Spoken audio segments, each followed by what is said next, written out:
व्यासी कहने लगे सब भगवान भला करेंगे, चिंता मत करो। तो सज्जनों,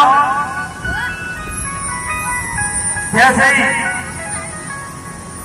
झटका देवी ने उबासी की मुंह खुला और ये उड़ता हुआ पक्षी आया, मुंह में होकर के गर्भ में चला गया। बोलिए सुखदेव जी महाराज की जय हो।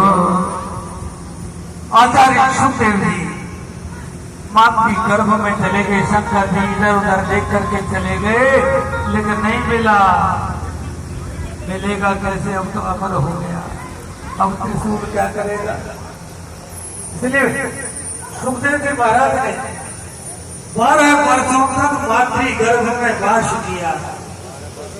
ध्यान रखना, आज भी बच्चों को जब पढ़ाने भेजते हैं ना, पढ़ाने के लिए घर से दूर, घर से बाहर,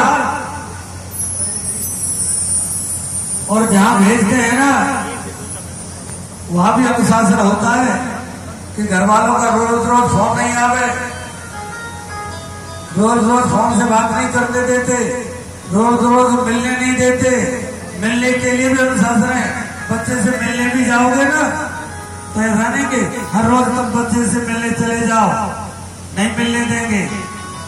ये अनुशासन तो अभी भी है, लेकिन उस समय का जो अनुशासन था कि 12-12 साल तक उस बालक को गुरु अपने गर्भ में रखते थे। अपने गर्भ में रखने का तात्पर्य अपनी सन्निधि में, अपने गुरुकुल के वातावरण में उसको बाहर नहीं जाने देते, बाहर की हवा नहीं लगने देते थे। और उस बच्चे का शारीरिक विकास, बौद्धिक विकास, आत्मिक विकास, ये तीनों विकास जब पूरे हो जाते थे, उस समय उस बालक को खुला छोड़ दिया जाता था कि तुम्हारे लिए दोनों मार्ग हैं, श्रेय मार्ग भी है और प्रेय मार्ग भी है। तुम्हारी जैसी इच्छा हो, दोनों मार्गों में से कोई मार्ग चयन कर लो। तो निवृत्ति मार्ग जो यदि भावना मन में है तो श्रेय मार्ग, कल्याण का मार्ग, व्रतों का मार्ग, परमहंसों का मार्ग चुनता था, यतियों का, सन्यासियों का, वैराग्यों का मार्ग चुनता था। और प्रेय मार्ग की इच्छा है इस संसार में रहकर हम संसार की सेवा करेंगे। तो सुखदेव जी महाराज ने 12 वर्ष तक मातृ गर्भ में वास किया। एक दिन व्यास की पत्नी कहने लगी कि सुनती हो, मेरे गर्भ से वेद मंत्रों का उच्चारण होता, व्यास जी ने कहा जरूर कोई ज्ञानी महापुरुष होगा, लेकिन बाहर आने का नाम नहीं लेता। 12 की साथ चल रही है। व्यास जी ने कहा बेटा बाहर आ जाओ। सुखदेव जी ने कहा मैं बाहर नहीं आता, बाहर आते विष्णु की माया मुझे पकड़ लेगी। व्यास जी ने कहा मैं वचन देता हूं।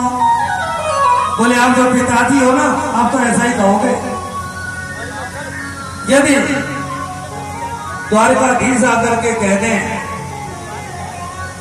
कि मेरी माया नहीं सताएगी, तो दौड़े दौड़े व्यास जी द्वारकाधीश को लाए और द्वारकाधीश ने कहा कि मेरी माया तो मैं नहीं सताएगी। तो सज्जनों, वही सुखदेव जी महाराज जैसे ही जन्म लिया और जन्म लेते ही वन की ओर प्रस्थान करने लगे।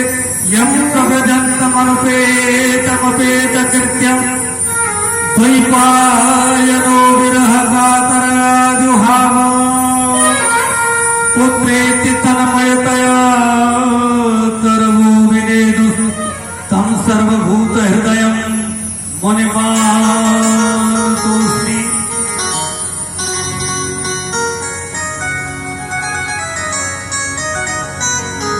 जन्म लेते ही जिन्होंने संन्यास ले लिया और पुत्र पुत्र पुत्र पुत्र पुकारते पुकारते वेद व्यासी दौड़ रहे हैं,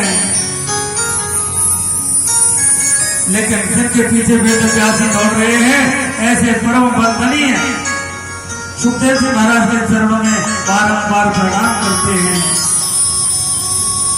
व्यासी कहते हैं पुत्र पुत्र जवाब मिलता वृक्षों से, और ये वृक्ष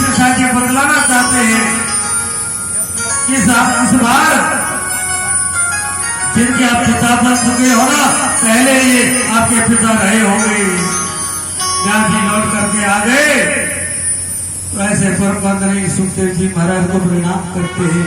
ऐसे महापुरुषों का सानिध्य मिल जाए तो जीवन धन्य बन जाता है। अपने समय में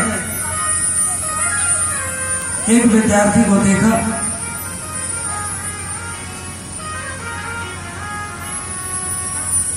आंध्र का विद्यार्थी, कणाद नाम था, कणाद। माता पिता का एकमात्र बालक,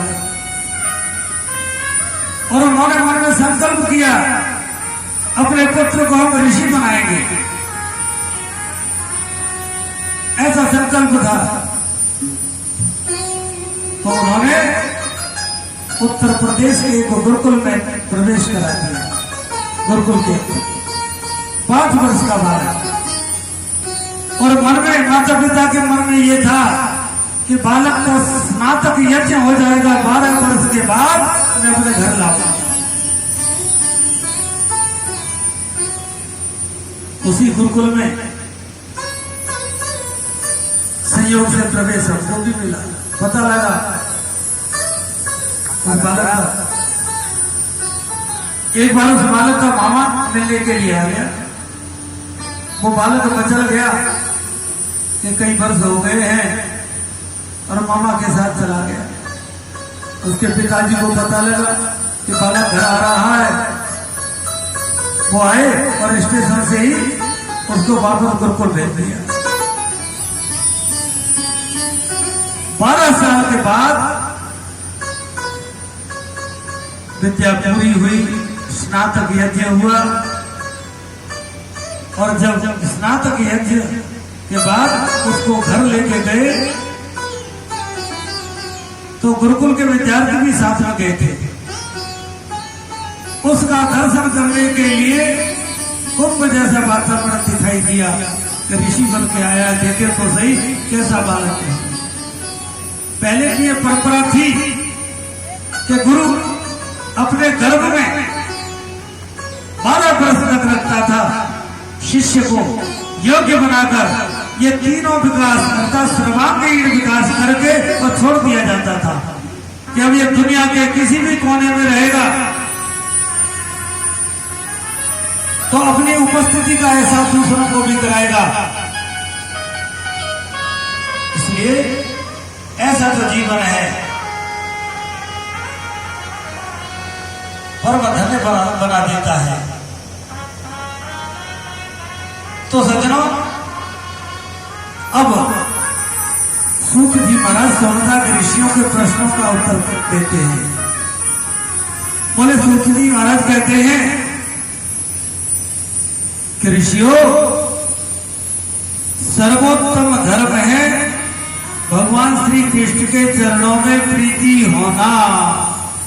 भगवान के चरणों में जो प्रेम हो तो कैसा होना चाहिए? बोले, निष्काम होना चाहिए, उसमें कोई कामना नहीं होनी चाहिए। ये निष्काम प्रेम ही सर्वोत्तम धर्म है, ये सबसे ऊंचा धर्म है। मंदिर हम इसलिए नहीं जाए कि बदले में कुछ चाहिए। मंदिर में जाना हमारा धर्म है, ये सोचकर हम मंदिर में जाएं।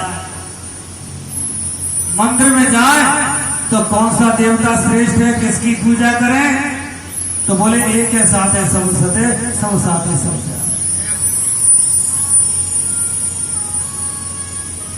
बोले, परमात्मा तो एक ही है, और वही परमात्मा सब में विराजमान है।